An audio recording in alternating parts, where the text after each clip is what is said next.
Look, businesses depend on market clarity to make decisions, and right now what we're getting out of Washington is about as clear as a blizzard at midnight.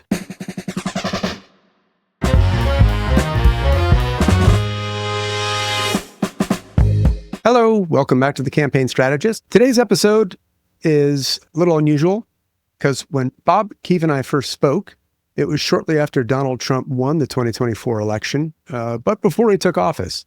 And then we had some technical difficulties with the episode, which delayed getting it posted. And in the meantime, a lot has changed.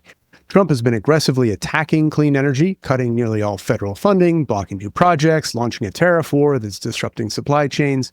With so much shifting under our feet, I asked Bob to come back for a quick update on where things stand now. So in this episode, we're going to start with my latest conversation with Bob, and then we'll share the parts of the original interview that are still just as relevant today.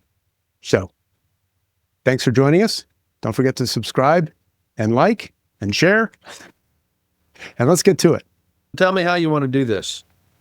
Okay, so I know I said 10 minutes, and then I thought of a few questions. So how much time do you actually have? I've got maybe 20 minutes. I got to get on the road to a lawmaker meeting in Orange County. Okay. So I'll just run through the questions. What are the policies that have changed since Trump took office that is creating essentially the turmoil and putting a bunch of projects into question? There's so much of the economy, I think, Pete, and maybe society as a whole these days, it's the general chaos. It's the market uncertainty. And as we've seen in our 401ks and in the stock market recently in reaction to tariffs on, tariffs off, tariffs maybe, there's nothing worse than uncertainty to roil stock markets and our economy in general. Look, businesses depend on market clarity to make decisions, and right now what we're getting out of Washington is about as clear as a blizzard at midnight. And dead center in this is, yes, tariffs are one thing, but looming just as large is tax policy. Congress is right now inching toward repealing clean energy tax policies that businesses were counting on to be in place for 10 years. And we're investing because they thought those were going to be in place for 10 years. And now, in the weeks and the months ahead, Congress is going to consider repealing those. And if they do, it's going to throw even more market uncertainty into our economy. And tariffs affect things because even if there's a manufacturer here in the U.S., they are still sourcing some stuff from overseas, right? And so that makes it harder to get stuff in at the right price that you need to build your product with. Yeah, and of course, it's not just clean energy products we're talking about. It's everything, just about everything we build in America, whether it's a house or it's an airplane. A lot of the parts come from other parts of the world. And to increase the prices on those is certainly going to impact the production of those in America. But you're right. Look at we've got more than 150 EV-related factories that have been announced in the past 2.5 years. All of those are going, yes, we're going to build the stuff here in America, but the parts that they need don't necessarily all come from America.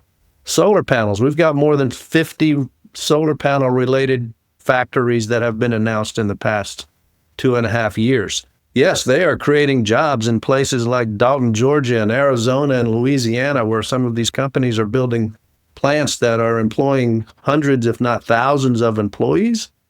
But they're not making every single part that goes into that solar panel because it's next to impossible to do that in any country. So yes, tariffs are a huge part of this. Even for simple products, somebody recirculated the Milton Friedman example of global sourcing, just using a pencil and talking about the wood comes from one place, rubber comes from another, the graphite from another. So what are the most immediate consequences that you've been hearing from E2 members on the ground? Not just from E2 members, but from the clean energy industry writ large. They're worried and they're uncertain of what to expect out of Washington these days, and especially, again, around surrounding clean energy tax credits that Congress is going to have to decide what they're going to do with them in the next several months to meet the budget constraints that are being created to pay for some of the policies that the president wants to see happen. My organization, E2, has been tracking clean energy projects for over 3 years now. And what we've seen in the past few months is a precipitous and worrisome decline in the number of investments that are coming to America and an increase in cancellations. We've seen more than $6 billion worth of projects canceled, clean energy projects canceled since January. Dozens of factories that are being delayed or scaled back. And that's not hurting folks in Washington, D.C., although Washington, D.C. has had a lot of pain lately too, of course, but this is hurting working class people in rural Georgia and Kentucky and Tennessee and Michigan, where these projects were planned and local communities were counting on them and expecting them to come. Yeah, and these are in places where a lot of people felt left behind by globalization. Yeah. And clean energy manufacturing and development was one of the great strategies to give them new opportunities, to revitalize these communities and to put thousands of people back to work. And it seems like that's all at risk. Yeah, absolutely. A lot of these places were frankly areas that were passed over by previous economic transitions, whether it was the dot-com boom or the computer age, or even before then, the advent of oil and gas, for that matter. These are areas that were attractive to companies for a lot of reasons. One of them is the availability of the workforce and because of high unemployment in some of these areas. And now they're going to essentially get the rug pulled out from underneath them that they were expecting, that was their avenue toward jobs of the future. So is all this causing you to rethink or evolve E2's advocacy strategies, or does it just make it even more imperative to get more voices engaged and talk more to members of Congress? Yeah, absolutely. Like I mentioned, later today, I'm meeting with a Republican member of Congress in district in California who has a lot of at risk of losing jobs and investments in her district, for instance. But it's really about making sure that the lawmakers who are going to be deciding this policy, the tax credit policy, and that's essentially House Republicans, understand what is at risk, understand the jobs that are at risk, the investments are at risk. And very importantly, Pete, understand the American competitiveness that is at risk. Look, we all want more manufacturing in America. We want America to be more competitive with China and every other country that's leading the world in a lot of these areas right now. And if we roll these tax policies back and we throw more uncertainty into the marketplace, that's not going to happen. And lawmakers need to understand that.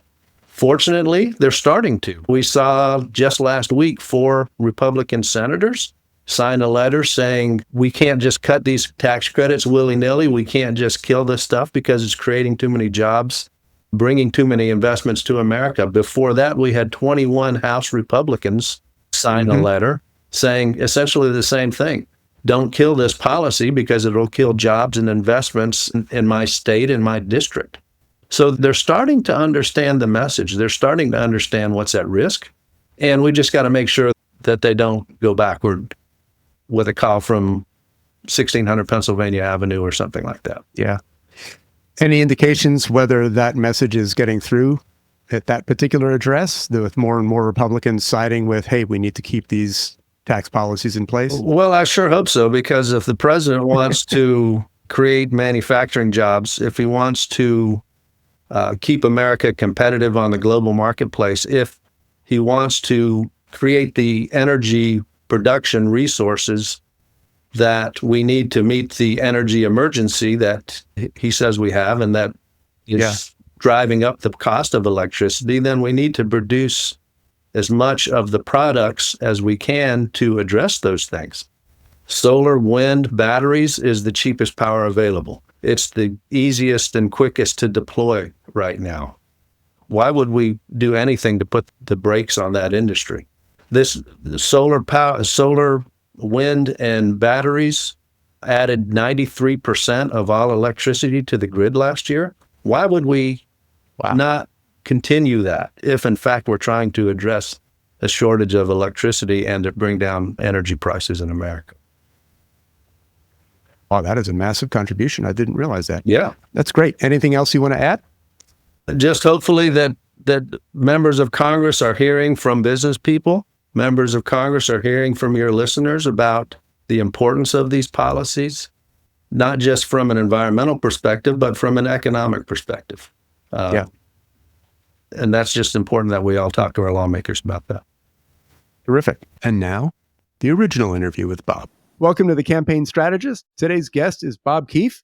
Bob is an author, advocate, journalist, and the executive director of E2, Environmental Entrepreneurs, a national organization representing more than 10,000 business leaders, investors, and professionals from diverse sectors of the economy.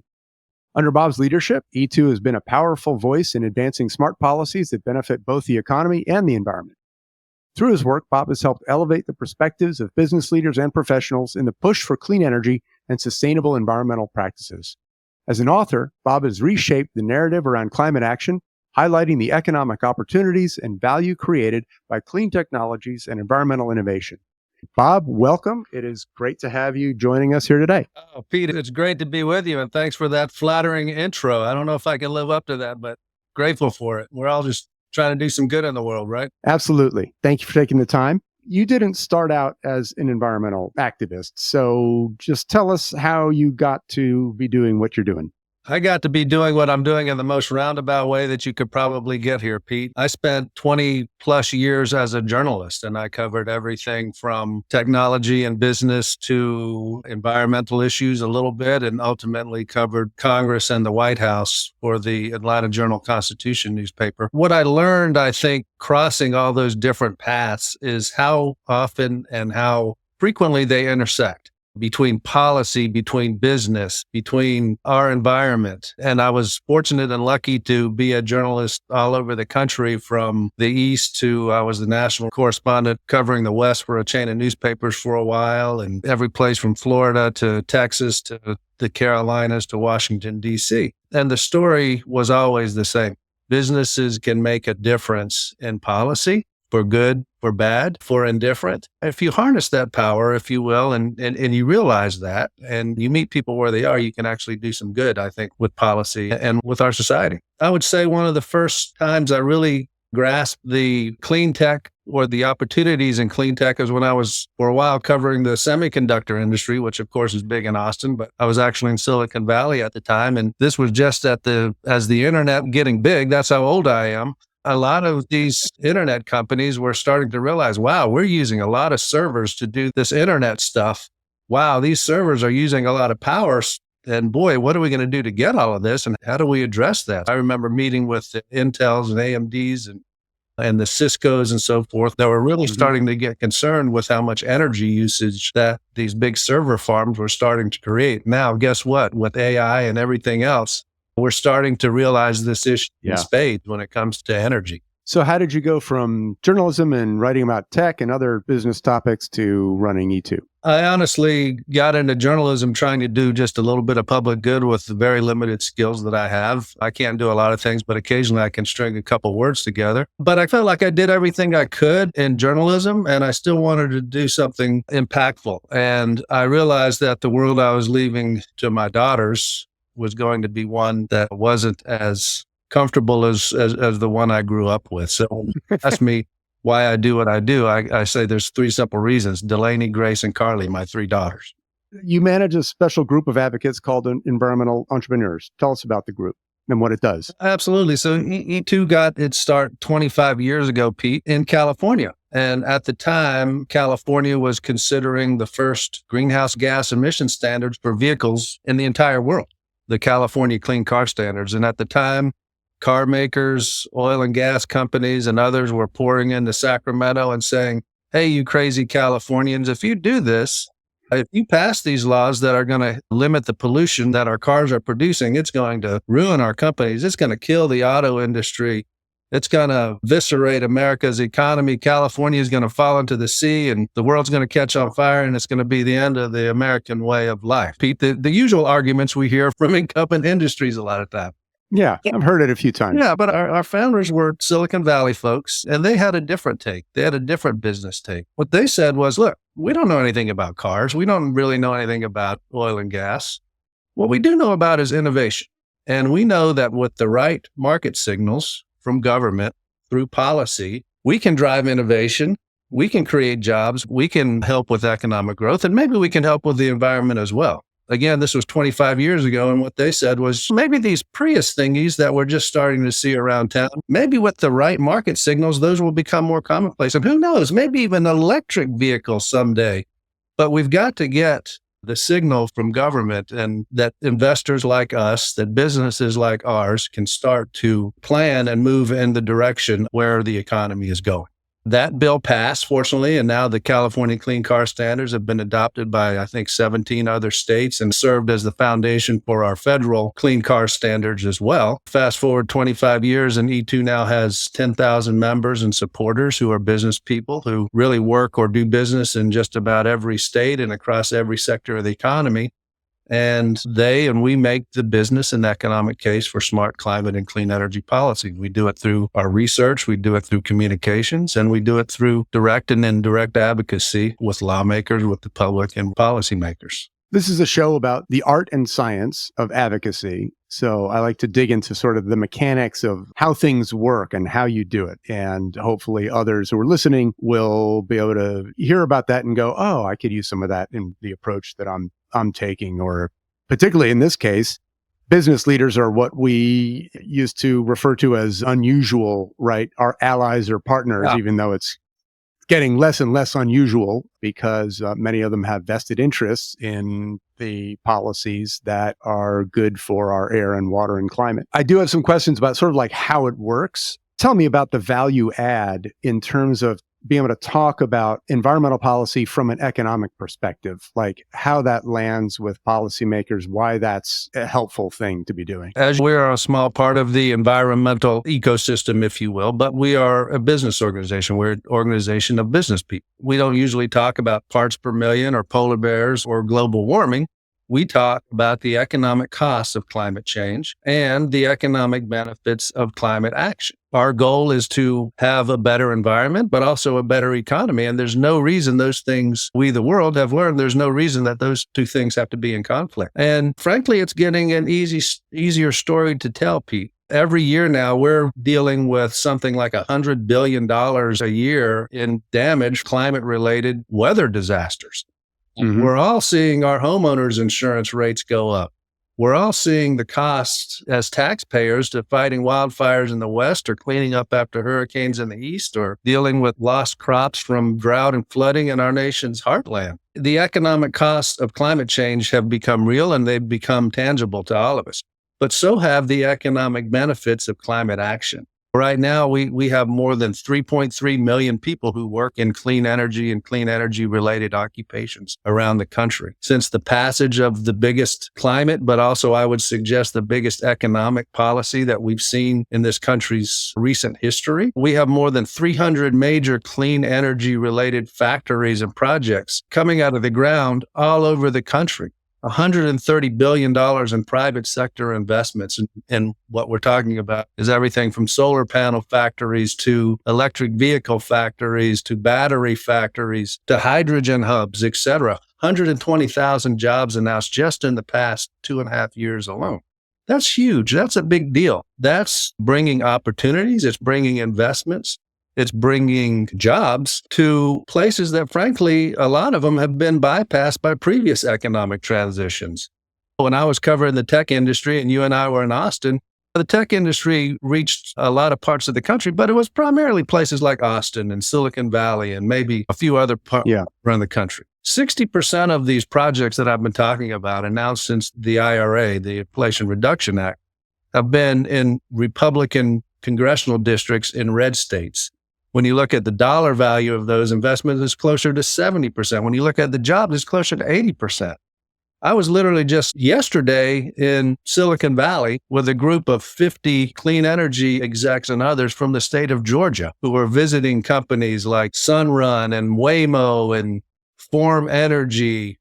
We took a ride on a hydrogen-powered ferry. We rode around in electric school buses at the Oakland School District, which is the biggest deployment of electric school buses in the world. You get to see a lot of neat toys in the course of this, don't you? Get to see a lot of neat toys. It must be pretty cool. That's the part.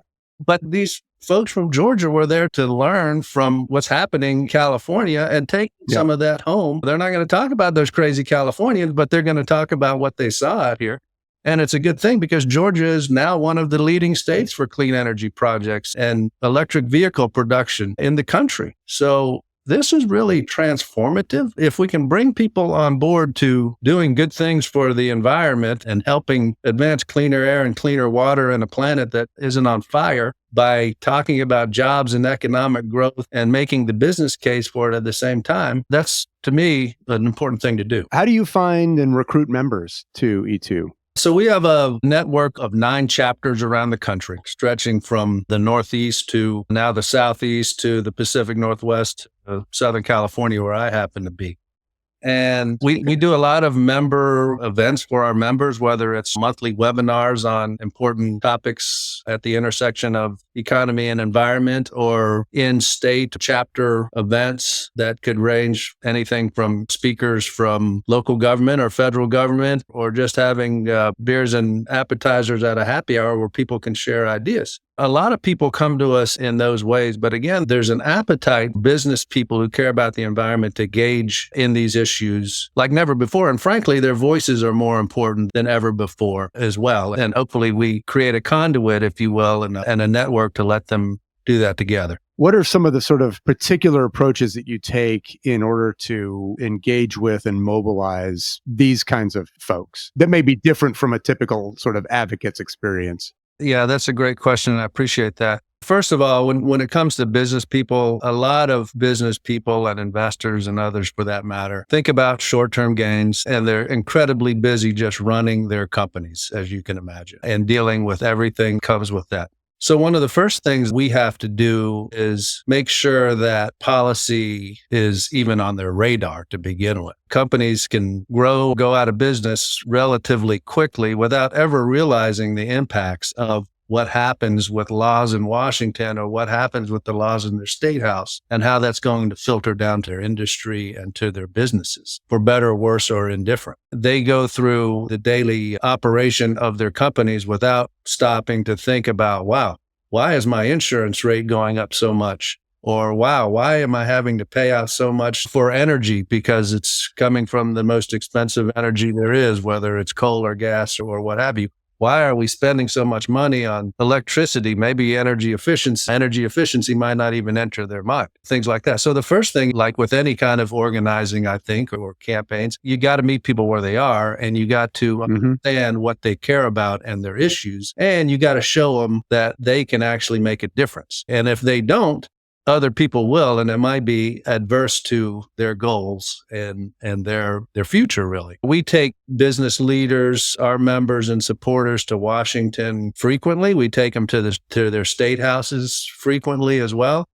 And I can tell you that every time we do, I always hear from folks saying, man, I didn't know I could actually sit down with my member of Congress and talk about these issues. Or whenever you see a member of Congress on the campaign trail or out in their district, those small business, those medium-sized businesses, really the large businesses, those voices matter a lot. The important thing is that, unlike traditional environmental organizations, I think just the ability to bring business voices to the table in support of environmental and climate and clean energy policies, just the mere fact that these folks are in business, that they're creating jobs, that they're investing in these congressional districts or whatever, that opens a lot of doors that, quite frankly, are closed environmentalists from San Francisco or New York or Washington, D.C. So let's talk about the IRA. This is the biggest climate bill that we've ever passed. It's got hundreds of billions of dollars that have already been distributed. I forgot what the latest numbers are. There's still a lot to go, but a huge, huge investment in clean energy and related sectors. E2 was very active in advocating for the bill and probably for specific parts of the bill that are really good. I want to hear that, but I also want to hear about how did you go about planning your advocacy strategy, like identifying, okay, there's all these other groups that are going to be doing X, Y, and Z on the IRA. How did you decide how to focus your energies, and who were the types of targets that you felt, all right, this group is like the best suited to go and work on, sort of the behind the scenes thinking of how you decided where to focus and how? You and everyone else is right in calling this the biggest climate policy we've ever passed in this country. But remember the underlying framing of this whole thing. It's the Inflation Reduction Act. It's the Bipartisan Infrastructure Act. It's the CHIPS and Science Act. Really, there's three policies, right? Those are all economic policies. And, we've been talking about how making the jobs, the economic case can appeal to Republicans, but it appeals to Republicans and Democrats alike. As you know, E2 has been tracking clean energy job growth around the country. And we've got data now down to the state level, to the congressional district level, to the county level, for everybody that works in renewable energy, solar and wind, but also energy efficiency, also clean vehicles, also manufacturing of energy efficient equipment, for instance, those sort of things. So we have that data. I believe ever since we started doing that, probably 10, 12 years ago, we've started to, we've had maybe a small part, I don't know, in shifting kind of the way people are thinking about clean energy and underlying that climate action, right? And of course, that's appealing to Republicans. But I can tell you when I really felt like we were making a difference, Pete, is when Joe Biden stood up at his first address to Congress and said, when I think of climate change, I think of jobs. And no president ever said that before. No president ever thought in that framework. And I'd like to think that at least we had some role in helping shape the way the White House was thinking, and others were thinking about that from then on out. As far as how, our thinking or our strategy and our work around the IRA, again, it was making that jobs, that economic case where it mattered most. And during the heat of the discussions around the IRA, you remember this, but the most important person in the room was Joe Manchin, Senator Joe Manchin from West Virginia. Yep. A Democrat who's now an independent, I guess, who's going to be retiring soon, I guess, but down to his last 30 days or so. Yeah. At the time of reporting. Yeah, exactly right. That's exactly right. Senator Manchin was on the fence. He was going back and forth and keeping the world on pins and needles as to whether this thing was get passed. And at the time, E2 was in the middle of a national radio tour where we were going on the radio in markets and around the country, both me and others on my team, but also our business members, and talking about the advantage of passing this huge policy and what it would mean economically. And I told our radio booker at the time, I said, man, you got to get me on the air in West Virginia. You've got to get me on WV Metro News, which was the Hoppy Kercheval show, which is anybody in West Virginia knows he's the most important voice in media in the state of West Virginia, and someone that Joe Manchin is very close to and listens to. So in the middle of all of this, I went on the Hoppy show, and I was talking to him about all of our data and everything. And of course, he was saying, Bob, you can't just come in here and talk about how we're going to turn coal miners into solar panel makers and wind turbine people, because we've all heard that before and we just don't believe it anymore. And I said, you know what, Hoppy, you're exactly right. West Virginia has been sold a bill of goods over the years. People have said, we're going to bring back coal. We're going to do all this stuff. I don't think that's going to happen. But I want you to also think about the housing stock, for instance, in West Virginia. I want you to think about the fact that West Virginia has the most energy inefficient homes in the country and some of the oldest homes in the country.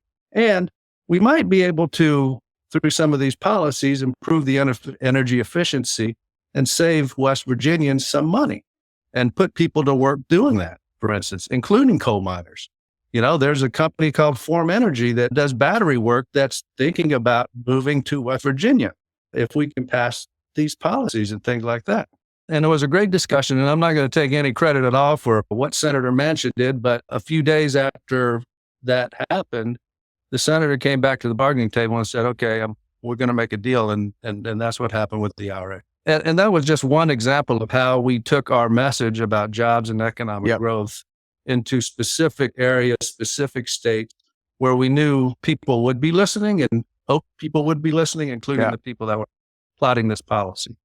That's a great story. Now, you also mentioned something that got me really curious, because this is one of those kinds of pieces of information that's really valuable for an advocacy campaign. And that is, how did you know that Manchin listens to Hoppy's show?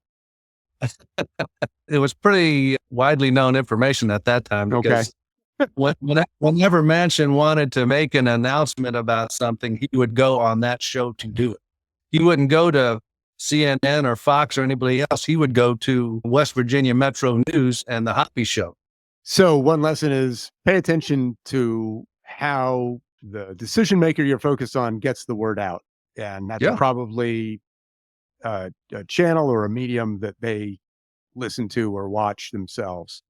Peter, not to drag this on, but somebody you and I used to work, I think, really well, and he said, you know, when politicians are in office, letters to the local newspaper, interviews on local media, those are like letters to soldiers when they're off at war from the folks back home. Sometimes we think about these big in campaigns, we think about these big social media national campaigns and, buying TV ads and all that stuff, which is all very important.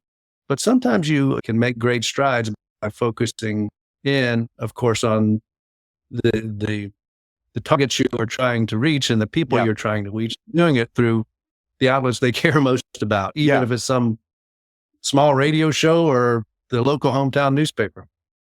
Well, at the end of the day, most of them need to pay attention to what their constituents want. So it makes a lot more sense if you're trying to reach somebody to go through hometown media or work with constituents to raise up their voices so they get heard.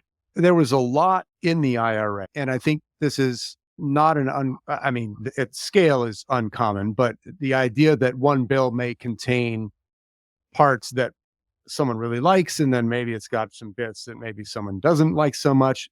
How do you navigate something like that with the E2 network where you've got a lot of members, you want to get people rolling and mobilized to advocate?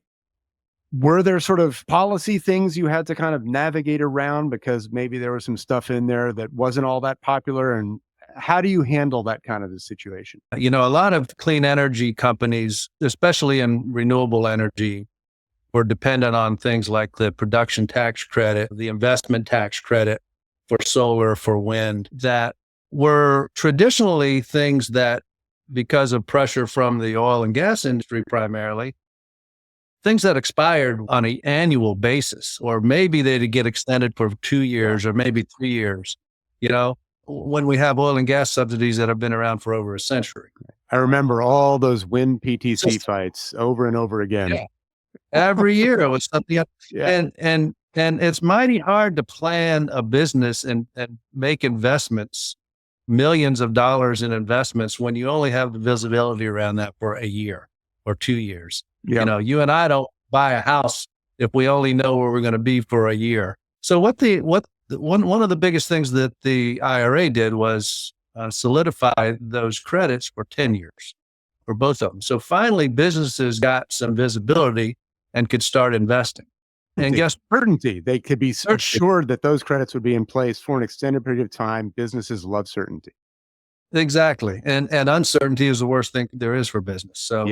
So finally, people could start investing in things like solar panel factories. And with the direction that the electric vehicle market was going and the certainty around not just tax credits for buying electric vehicles, but for investing in the factories to build those electric vehicles, they could start making investment. And guess what?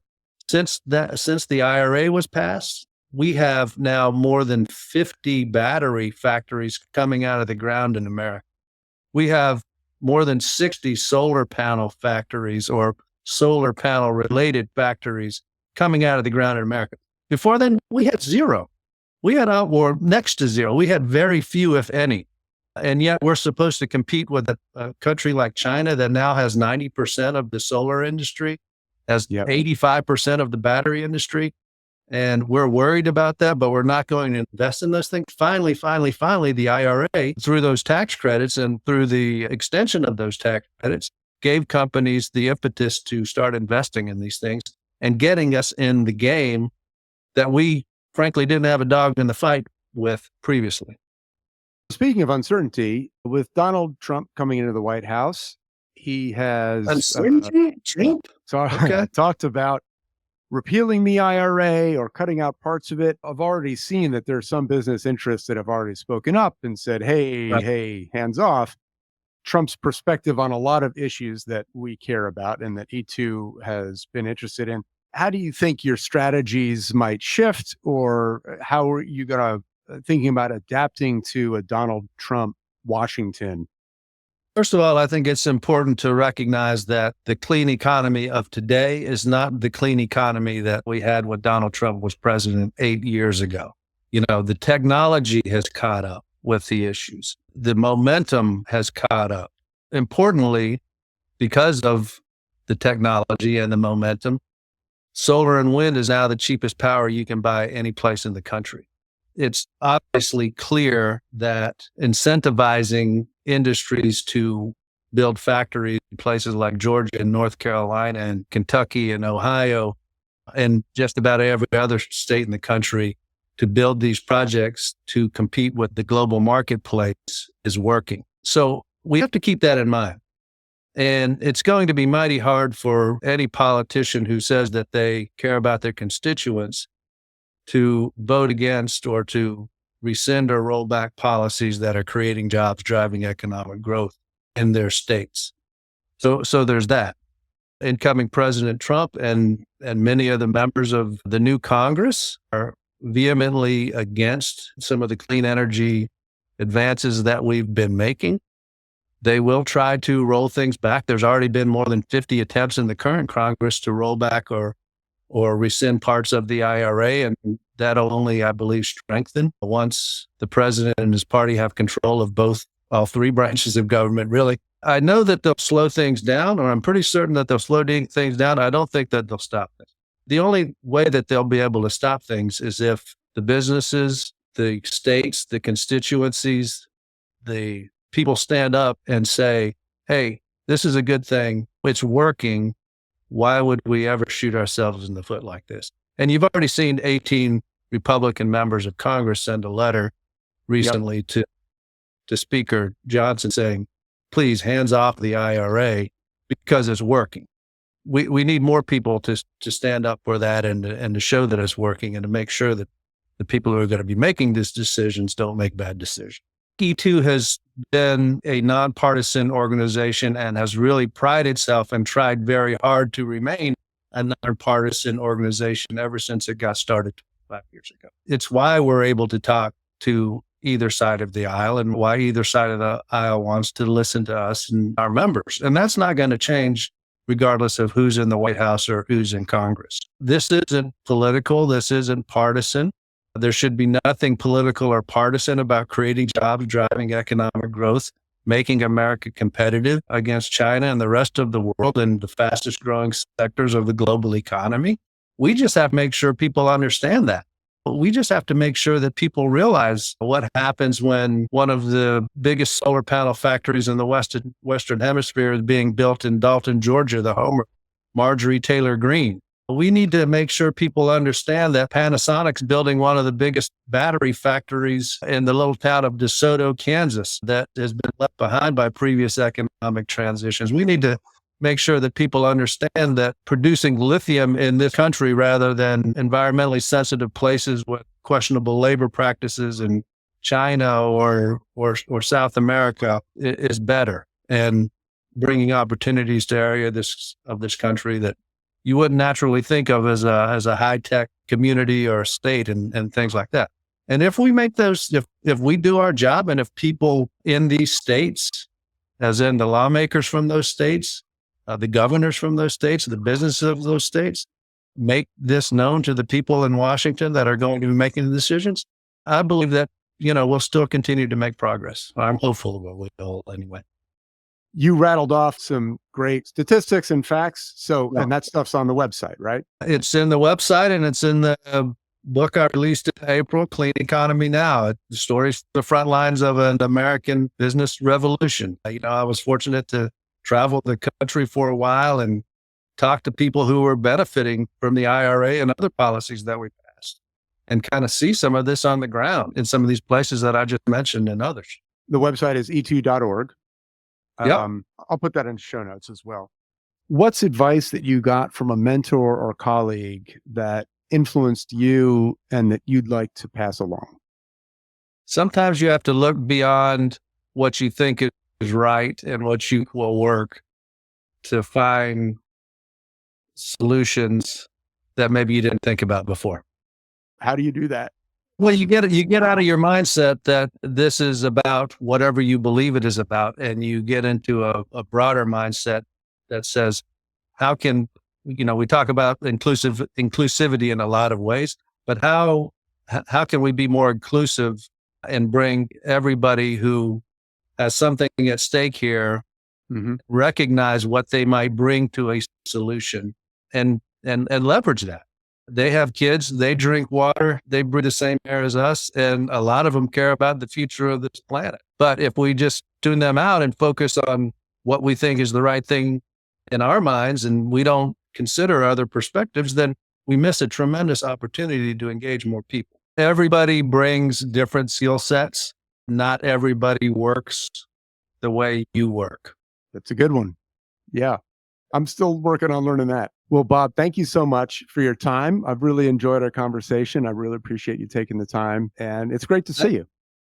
Yeah, likewise, Pete. Same. And this is a really cool program that you're putting together, and I'm Thank you. Grateful to be a guest. Thanks for tuning into the Campaign Strategist, where we dive into the art and science of advocacy.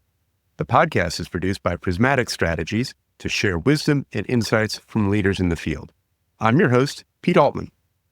Music was written by Andrea Perry and Pete Altman, and this is edited by Abby Altman.